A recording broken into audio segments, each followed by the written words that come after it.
छ 1 वर्ष भइसक्यो मेरो त हैन अहिलेसम्म दिनुहुन्न। अब पहिले 9000 बाँकी थियो, पछिल्लो समय फेरि उहाँहरूले लानुभयो र त्यो पनि पेन्डिङै छ लगभग 6-7 महिनादेखि।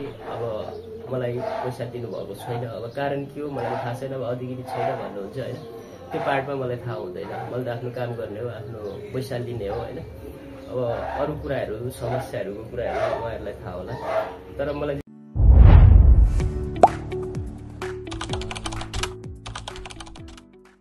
नमस्ते, मेरो नाम मनोज पाण्डे, मेरो घर बेलाका वडा नम्बर 3। हाल चाहिँ म छली आर्टिस्टको रूपमा काम गर्दैछु र विगत लामो समयदेखि मैले छली आर्टमा नै इन्भल्भ भइरहेको यहाँले सर्वविदितै छ र म चाहिँ छली आर्टबाटै सर्भाइभ भइरहेको छु। मैले विदेश जान पनि कोसिस गरेँ, तर विदेशभन्दा स्वदेशी ठिक छ। यहीँ आफूले सिकेको सिपलाई सदुपयोग गरेर केही आय आर्जन गर्न सकिन्छ कि भन्ने हिसाबमा चाहिँ म अहिले काम गरिरहेको छु। तर गाउँघरमा काम गर्दाखेरि धेरै गाह्रो अप्ठ्यारोहरू आइ नै रहेको छ र मेरो एउटा गुनासो चाहिँ के छ भन्दाखेरि जस्तै हामीले काम गरिन्छ, काम गरिसकेपछि मैले संस्थागत रूपमा धेरै काम गरेको छु हैन।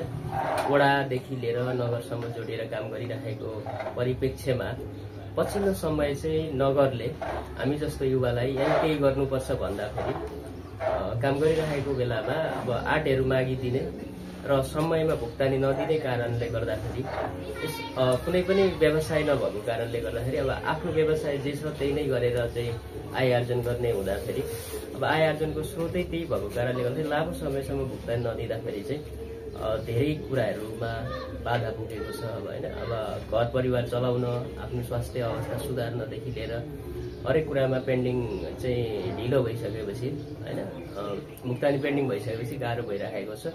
नगरले चाहिँ हामी जस्तो युवाहरूलाई यहीँ केही गर्छु भन्ने मान्छेहरूलाई एउटा आर्टमा लागिरहेको मान्छेलाई प्रोत्साहन गर्नुपर्छ, समन्वय गरेर यसको चाहिँ बजारीकरण गर्न पनि सहयोग गर्नुपर्छ र उहाँहरूले लगेको किनेको आर्टहरूको भुक्तानी चाहिँ चाँडो गर्नुपर्छ भन्ने मलाई लाग्छ। म मात्र होइन, यहाँ धेरै मान्छेहरू भुक्तानीमा समस्या परिरहेको म देख्छु हैन। र नगरले चाहिँ एक खालको अब भुक्तानीहरूमा पेन्डिङ गर्नु भएन, हामीलाई सहयोग गर्नु पर्यो। कुन हिसाबमा सहयोग गर्ने भन्दाखेरि अब सामान लगेको छ 1 वर्ष भइसक्यो मेरो त हैन अहिलेसम्म दिनुहुन्न। अब पहिले 9000 बाँकी थियो, पछिल्लो समय फेरि उहाँहरूले लानुभयो र त्यो पनि पेन्डिङै छ लगभग 6-7 महिनादेखि। अब मलाई पैसा दिनुभएको छैन। अब कारण के हो मलाई थाहा छैन। अब अधिकारी छैन भन्नुहुन्छ हैन, त्यो पार्टमा मलाई थाहा हुँदैन। मैले त आफ्नो काम गर्ने हो, आफ्नो पैसा लिने हो हैन। अब अरू कुराहरू समस्याहरूको कुराहरू उहाँहरूलाई थाहा होला, तर मलाई चाहिँ धेरै गाह्रो भएको छ। किन भन्दाखेरि अब म त जीविकोपार्जनको माध्यमै आर्ट भइसकेपछि त मैले काम गरेको पैसा त टाइममा पाउनु पर्यो। मैले पनि मेटेरियल किन्नुपर्छ, सामान खरिद गर्नुपर्छ, फ्रेम किन्नुपर्छ।